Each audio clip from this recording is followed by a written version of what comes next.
Merci Seigneur jusqu'ici pour ces temps ensemble.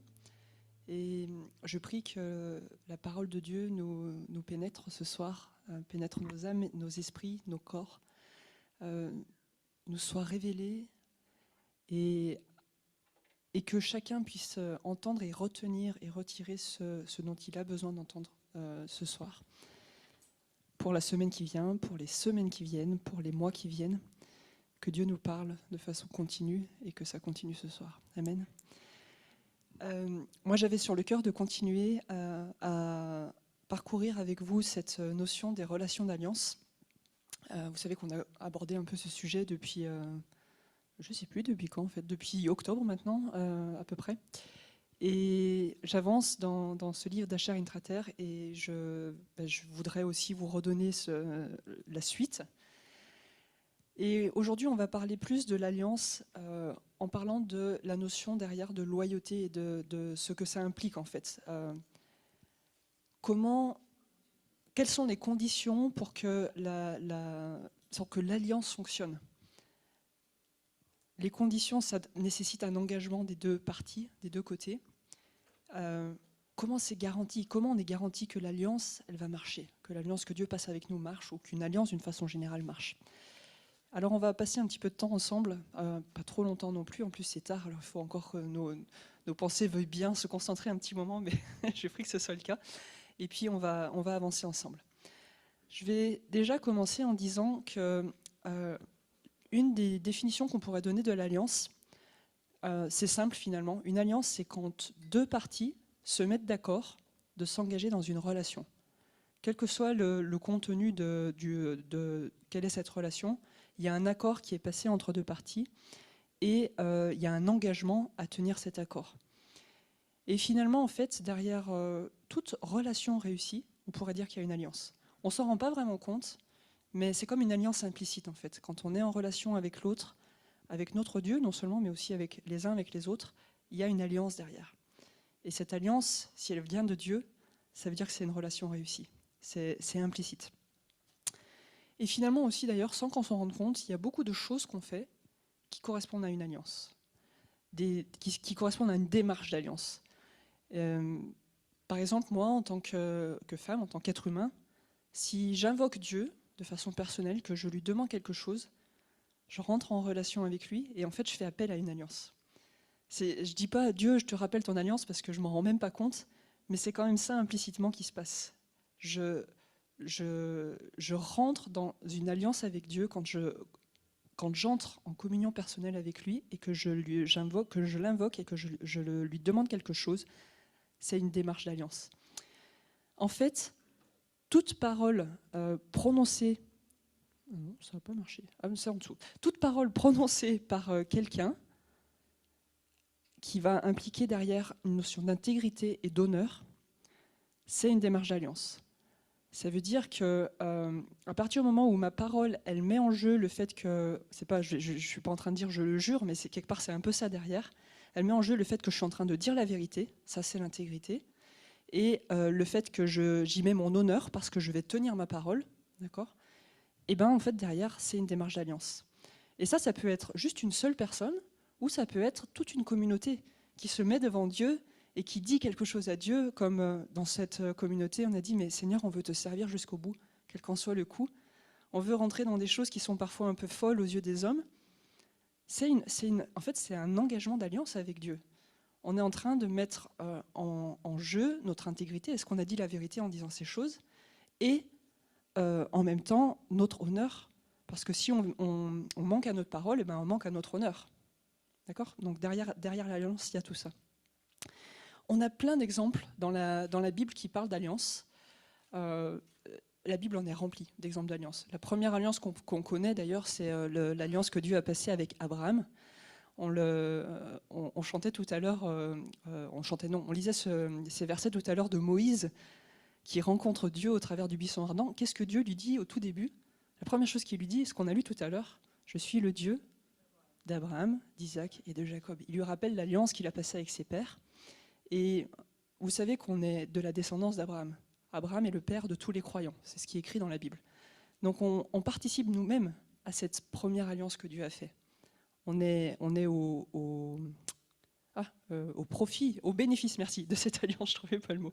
On est au bénéfice de cette alliance. Et en fait, la Bible est remplie d'exemples d'alliances, d'accords entre deux hommes qui se passent. Il y a plein d'endroits. Il y a des endroits d'ailleurs où c'est assez compliqué l'histoire. Il y a une histoire dans Juge 19 qui nous parle de l'hospitalité, ou de la non-hospitalité, on va dire. Et un homme qui se lève en disant « moi je vais accueillir cet homme » et qui, en faisant ça, rappelle qu'il fait partie d'une alliance que Dieu a conclue et qui veut respecter cette alliance. Je vous fais rapidement l'histoire parce que l'objectif c'est pas de passer trop de temps sur cette histoire, mais Juge 19 en fait nous parle d'un incident avec un homme qui est issu de la tribu d'Éphraïm. Il est en voyage en retour vers sa maison et il est avec sa concubine, avec son serviteur et avec deux de ses ânes pour rentrer chez lui. Et il décide, c'est déjà le soir, il décide de s'arrêter dans la ville de Gibéa pour y passer la nuit. C'est une ville d'une autre tribu puisque c'est la ville de la tribu de Benjamin. Et il est là sur la place de la ville et personne ne veut l'accueillir. Et quelque part, enfin, ils sont tous des enfants des tribus d'Israël, c'est pas les mêmes tribus, mais il y a quand même une alliance avec le même Dieu. Et la notion d'hospitalité n'est pas exercée. C'est déjà quelque chose de toute façon qui se dresse. Les gens qui n'acceptent pas de l'accueillir sont contre l'alliance de Dieu dans cette ville. Et le pire en plus, c'est que si on lit le début de l'histoire, cet homme, il décide de ne pas s'arrêter un peu plus tôt dans une autre ville, une ville étrangère des Jébusiens, parce qu'il dit, mais non, on ne va pas s'arrêter dans une ville étrangère, on va s'arrêter dans une ville des tribus d'Israël, en pensant que justement cette hospitalité s'exercerait. Et non, c'est peut-être pire que ce qu'ils auraient vécu en s'arrêtant dans une ville étrangère.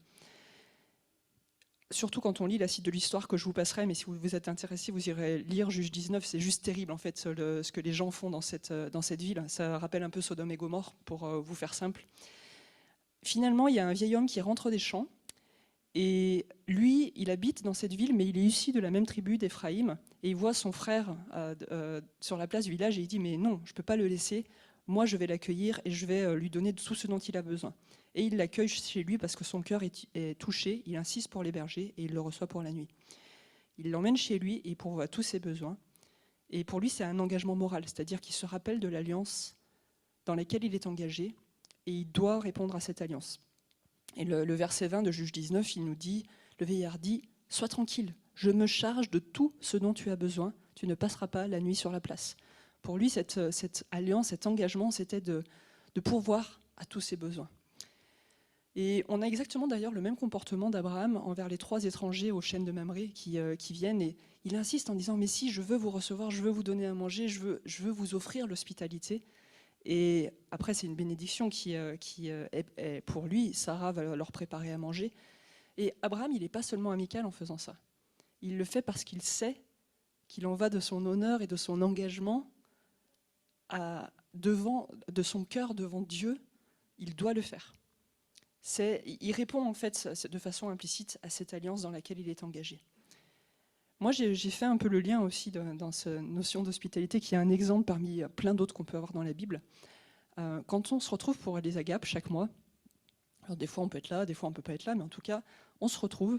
Et souvent, la plupart du temps, on a des personnes qui n'étaient pas au courant qu'il y avait une agape.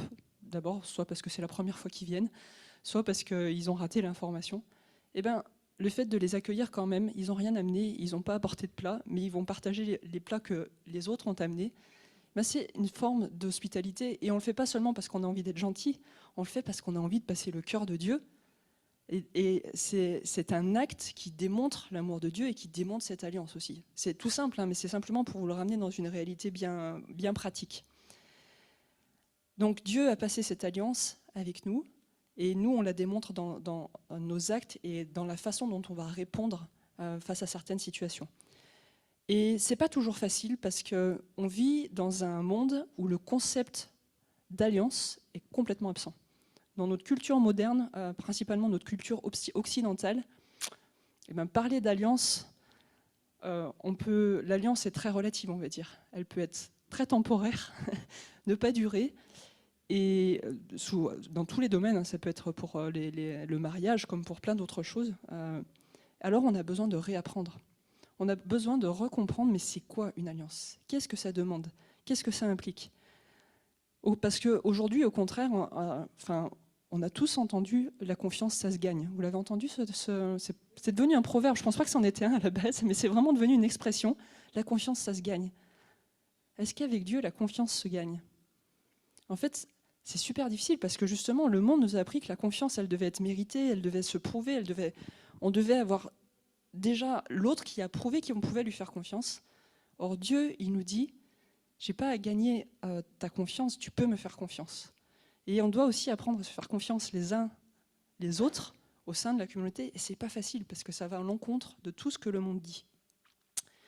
Donc surtout, engageons-nous le moins possible, c'est ça que le monde dit.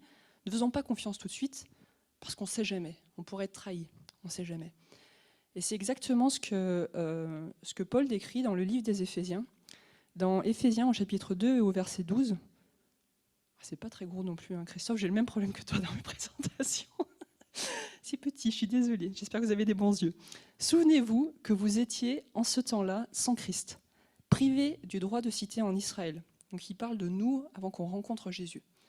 Donc vous étiez privés du droit de cité en Israël, étrangers aux alliances de la promesse, sans espérance et sans Dieu dans le monde.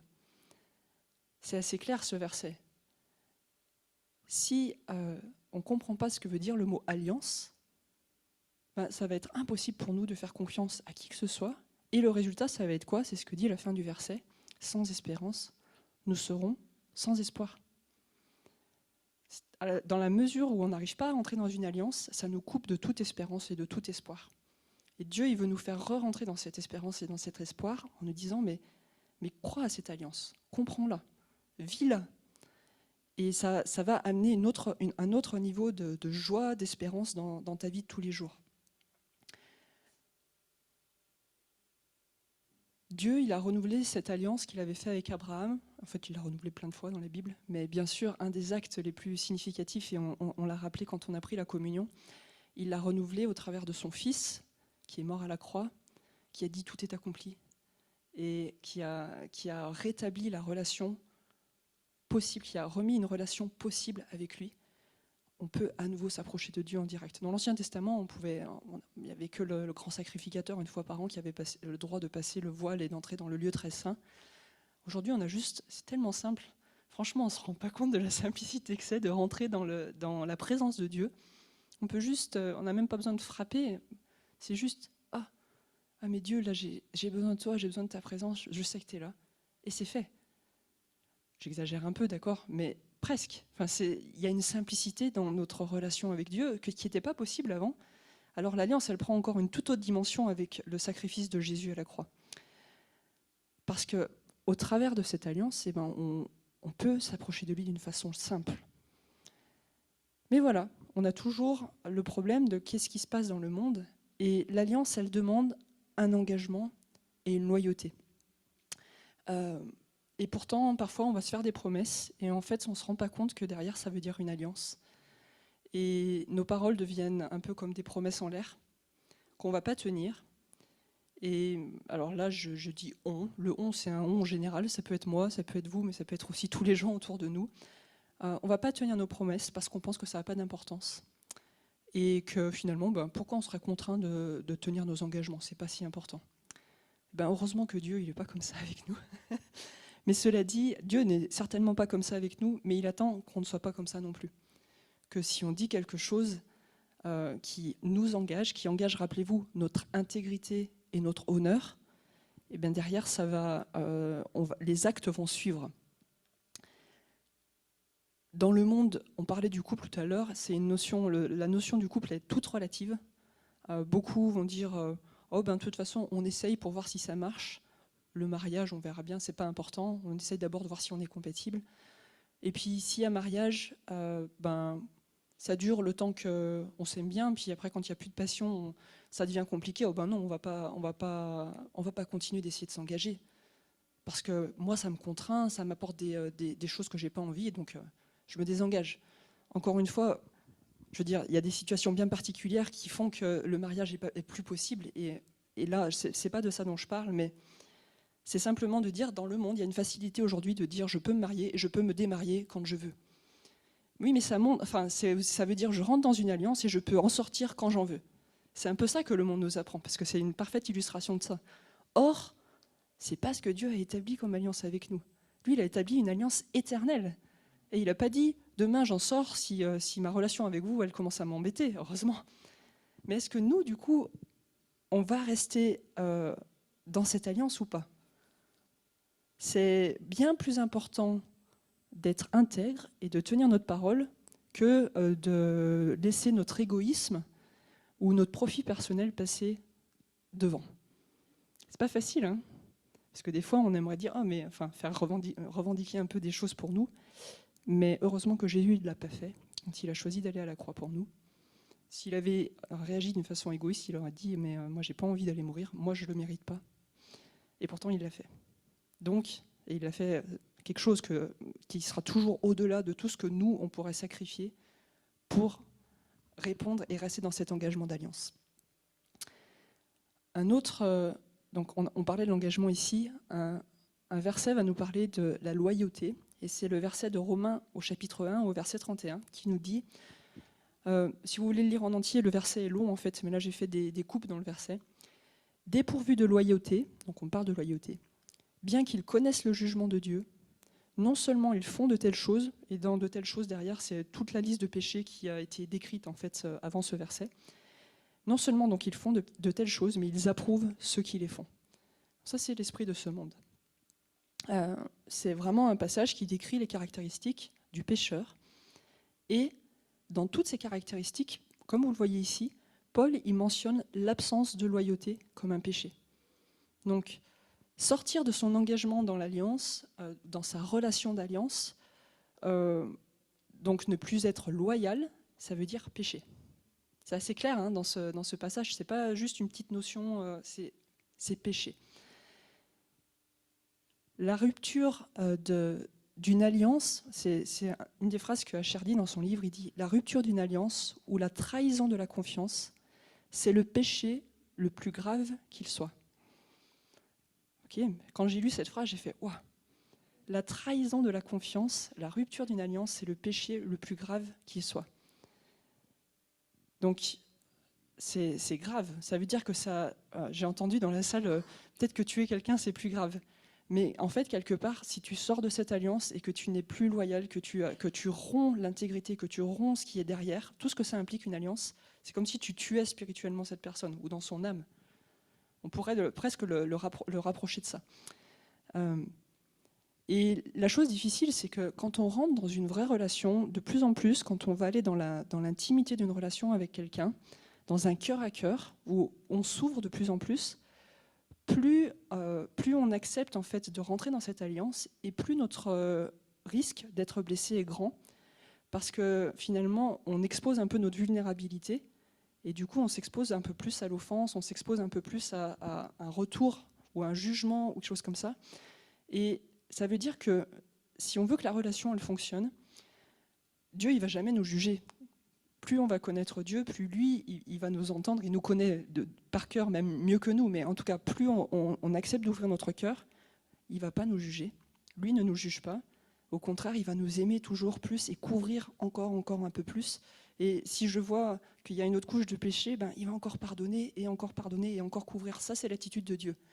Quelle est mon attitude avec vous, avec mon mari, avec ma famille, avec mes collègues, quand je suis dans cette relation d'alliance et que j'apprends à connaître de plus en plus l'autre, est-ce que je décide de ne pas le juger?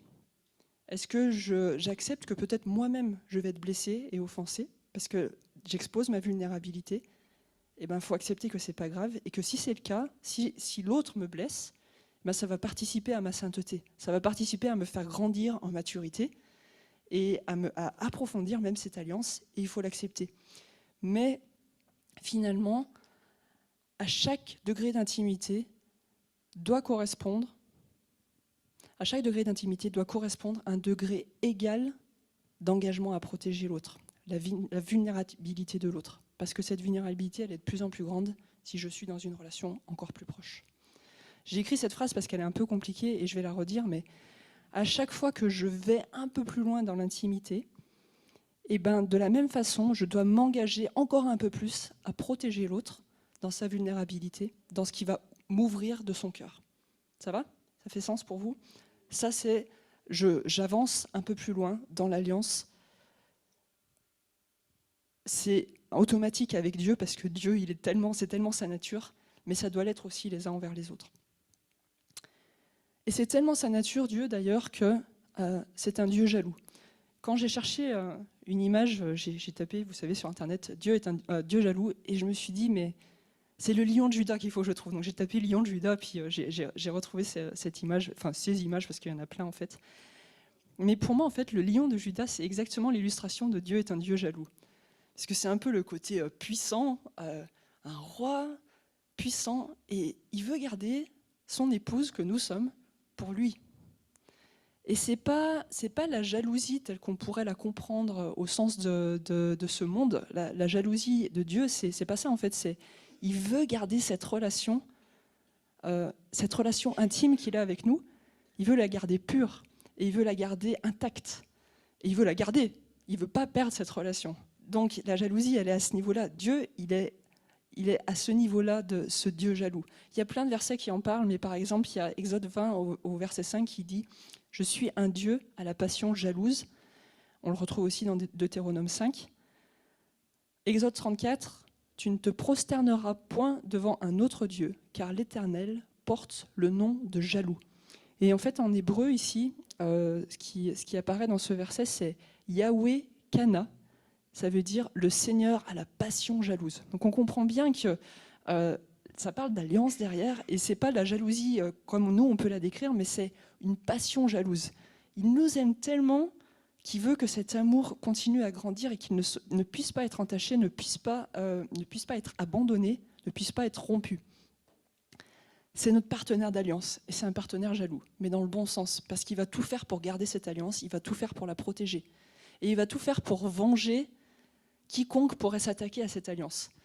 Et ça doit nous encourager parce que, en fait, on est protégé dans cette alliance. Imaginez que vous habitiez dans un quartier qui n'est pas facile. Ben vous êtes content de voir les policiers qui sont là et qui vont intervenir pour vous protéger. Ben c'est un peu pareil. On se trouve dans un monde qui est plein d'embûches, plein de choses compliquées. Dieu est là pour préserver notre alliance avec lui, pour préserver toutes les choses qu'il a prévues pour nous. Lui, il le préserve pour nous. Il laisse Dieu jaloux qui va nous garder et nous protéger. Et il va protéger l'intimité de ses partenaires d'alliance. C'est qui ces partenaires d'alliance? C'est nous. Voilà. J'espère qu'on a tous compris. Donc en fait, cette jalousie, c'est une preuve de la plus haute forme de respect envers nous. De respect et de protection. Il ne faut pas le prendre d'une autre façon. La jalousie de Dieu, c'est un respect, un amour immense et une protection derrière. Ouais.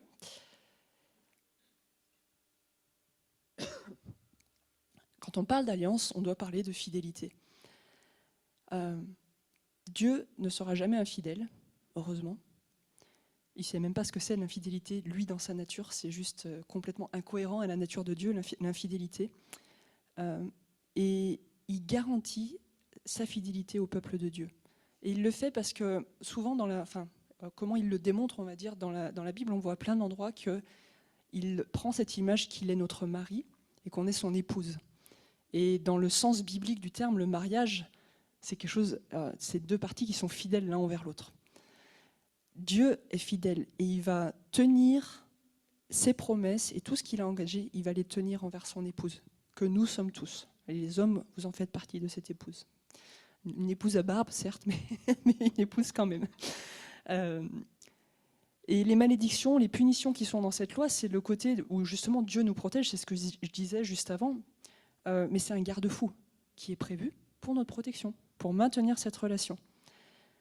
Donc, l'alliance, elle garantit la fidélité et l'engagement au sein des relations. Il y a une garantie derrière. Mais beaucoup vont dire qu'ils sont fidèles. C'est ce qu'on voit dans le verset de Proverbe 20, au verset 6. Beaucoup de gens se proclament fidèles. Un homme sûr, qui le trouvera? Donc tu peux dire de ta bouche « Ah, mais je suis fidèle ». Un homme sûr, c'est celui qui va le démontrer par ses actes. C'est une notion derrière d'intégrité, de quelqu'un qui va persévérer à tenir ferme dans cette relation d'alliance sans la briser. Et honnêtement, moi la première, c'est compliqué de maintenir des relations d'alliance, de demeurer vraiment ferme. Quand il met dans ce verset un homme sûr, qui le trouvera, ça veut dire qu'il y en a. C'est pas facile à trouver.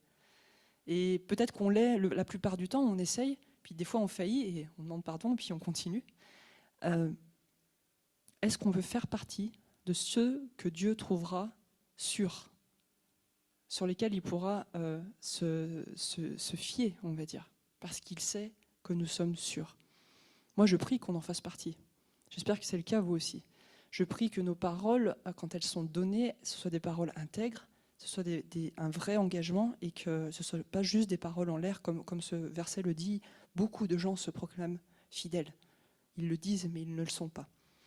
Est-ce qu'on sera trouvé fidèle et intègre à l'alliance au retour de Jésus? C'est ce qui est sous-entendu derrière le verset. Trouvera-t-il la foi sur la terre? C'est le verset que je vous ai remis ici de Luc 18:8. En fait, derrière ce mot foi, c'est quelqu'un de fidèle, quelqu'un de sûr. Est-ce qu'il va trouver des personnes fidèles sur la terre quand il reviendra? Mais Seigneur, je prie qu'on soit de ces personnes. Mais c'est pas facile, c'est pas d'un claquement de doigts, ça vient. Ça demande un engagement de notre part, ça demande une persévérance dans notre relation avec lui et dans notre relation en tant que communauté. Donc vous l'avez compris, derrière le mot foi se trouve la notion d'alliance.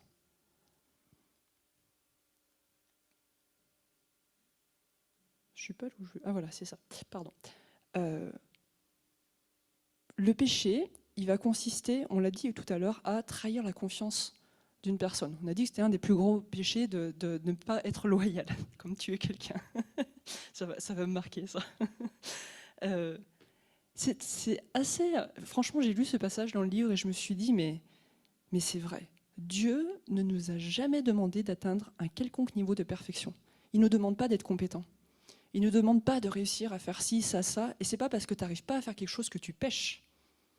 La seule chose que Dieu nous demande de faire de façon parfaite, c'est de parfaitement être loyaux et dignes de confiance envers lui et envers les autres. Et si on ne le fait pas, c'est là qu'on pêche. Mais c'est pas parce qu'on n'arrive pas à faire quelque chose qu'on pêche. C'est pas parce que j'arrive pas à faire la cuisine comme il faut. Je parle pas de moi, enfin, je suis pas une grande cuisinière, mais bon. C'est pas parce que je vais brûler un plat que j'ai péché. D'accord ? Ça, c'est pas un péché. Ne pas être compétent, ne pas arriver à faire les choses, Dieu ne nous le demande pas.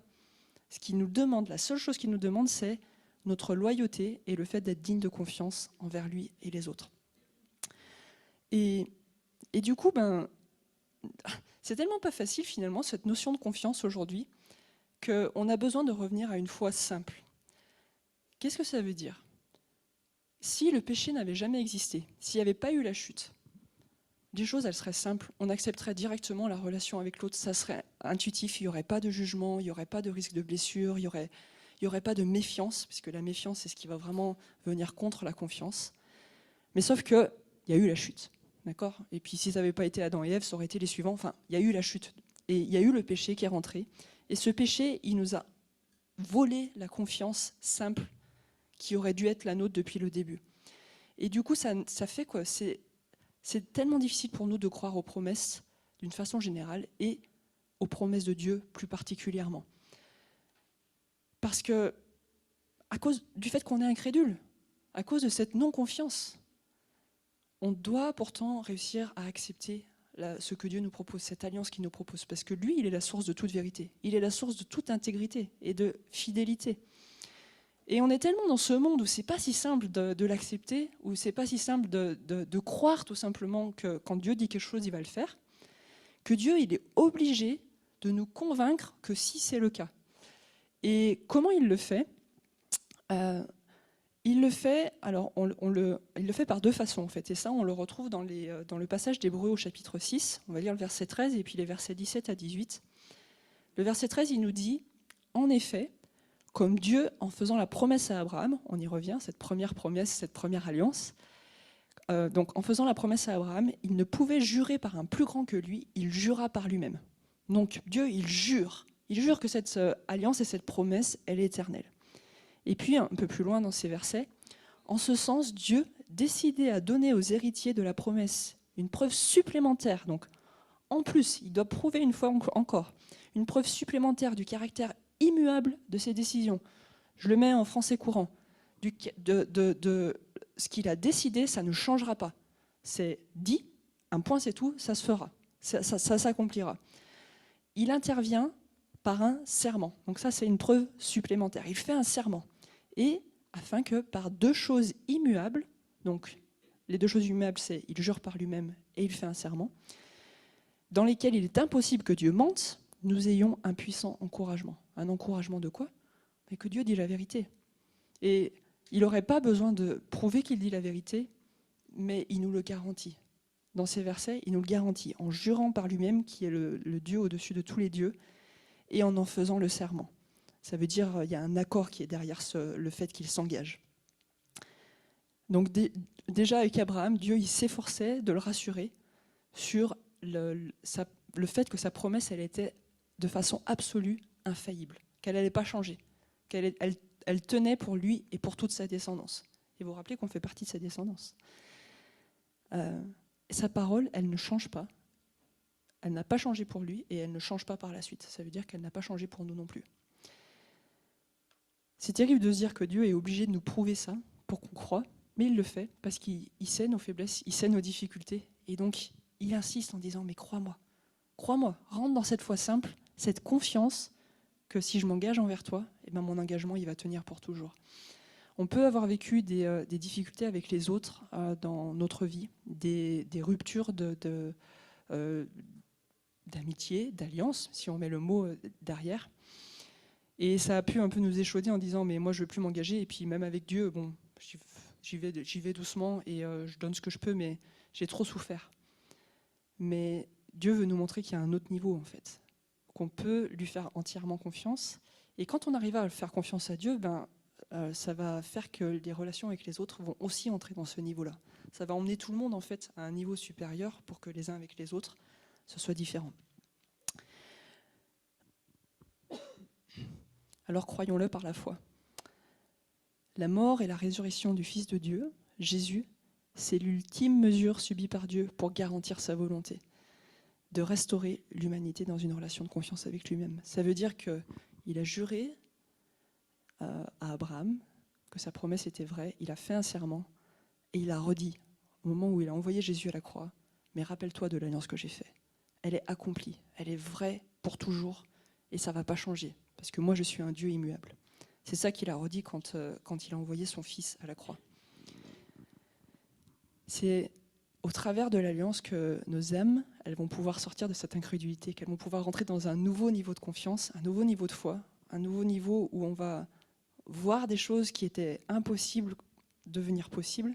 On les voit en tout cas par la foi dans notre esprit. Elles n'existent pas encore, mais elles vont s'accomplir, elles vont être là. Et cette foi, cette confiance dans cette alliance, elle va nous faire rentrer dans quelque chose de nouveau qu'on va pouvoir découvrir.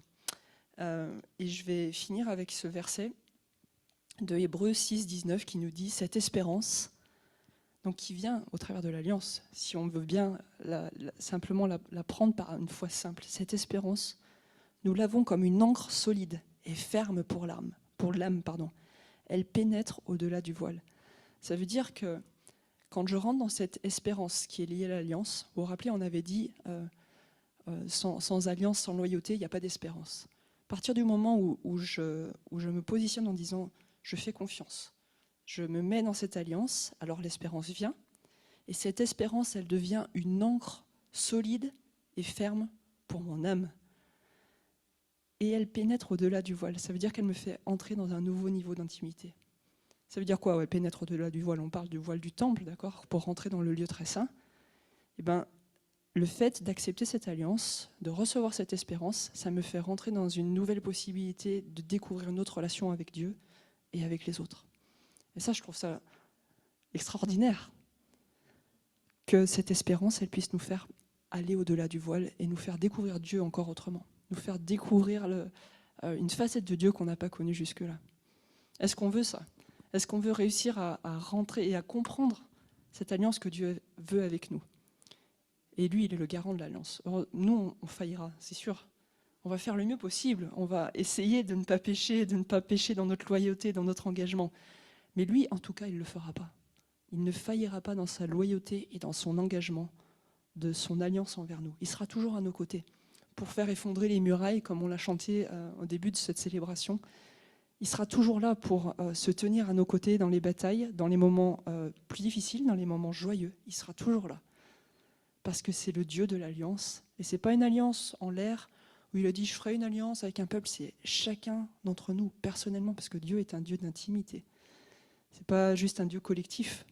Il est tout en même temps, mais il est ça pour chacun d'entre nous.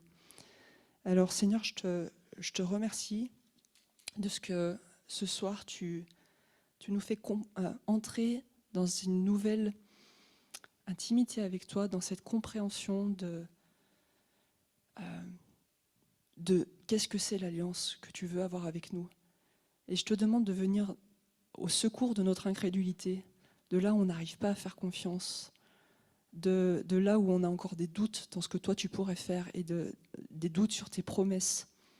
Seigneur, viens mettre une absolue certitude dans nos âmes et dans nos cœurs que tu es un Dieu immuable, que tu es un Dieu sur qui on peut compter en toutes circonstances. Et rends-nous semblables à toi, Seigneur.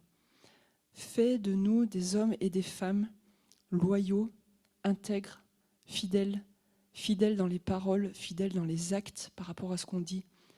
Seigneur, rends-nous justes et pardon à chaque fois que les paroles qu'on prononce, on ne respecte pas leur contenu.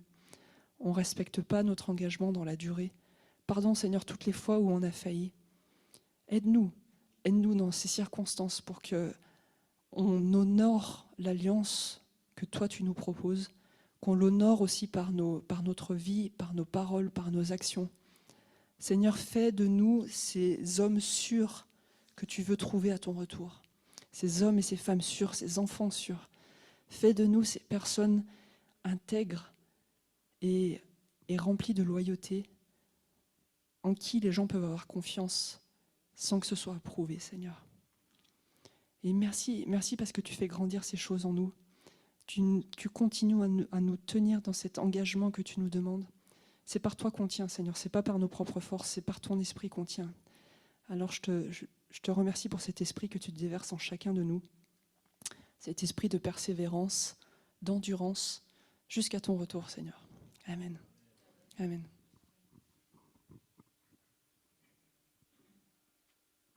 Merci Virginie. On va de plus en plus profondément dans l'alliance et c'est waouh. C'est sur nous là, hein. C'était profond, c'est un chemin de révélation, un chemin qu'on fait ensemble toute l'année sur ce sujet que Dieu a à cœur, l'alliance. Et oui, c'est des paroles très fortes de sens et ça met une forme de responsabilité, ce que tu as partagé, et ça mérite d'être écouté parce que c'est... Ouais. Comme tu dis, faut moi je les ai lus plusieurs fois aussi pour les intégrer, mais c'est aussi pour ça que je les ai mis sur des slides et des images pour que ce soit plus simple aussi de s'en rappeler. Parce qu'il y a tellement de notions, de mots des fois qui sont forts pour s'en rappeler. Des fois, le visuel aide aussi. Mais... En tout cas, merci beaucoup.